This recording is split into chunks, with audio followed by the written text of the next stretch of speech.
Hi guys, ఇప్పుడు వచ్చేసి అయితే మనం వాట్సాప్లో మన ఆన్లైన్లో ఉన్నామో లేదో అవతల వ్యక్తి తెలుసుకుంటారు కదా. అది తెలుసుకోకుండా మనం ఆపుకోవడం ఎలా?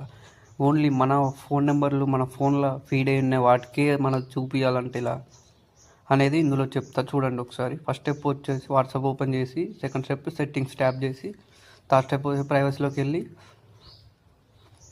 ఇక్కడ లాస్ట్ C9 ఆన్లైన్ అని ఉంది కదా, అది ఓపెన్ ఎవ్రీ1 అని పెడితే ప్రతి ఒక్కరికి నీకు చూపిస్తుంది నీవు ఆన్లైన్లో ఉన్నావా లేదా అనేది. మై కాంటాక్ట్స్ అని ఉంది కదా, మన కాంటాక్ట్స్ మన ఫోన్లో ఏవైతే ఫీడ్ అయి ఉన్నాయో అవి మాత్రమే వాళ్ళకి మాత్రమే వెళ్ళిపోద్ది మన ఆన్లైన్లో ఉన్నామో లేదో. నోబడీ అంటే ఎవరికనేది కనపడదు. అది వీడియో నచ్చినట్లయితే లైక్ అండ్ సబ్స్క్రైబ్ చేయండి, షేర్ చేయండి. Thank you for watching my video.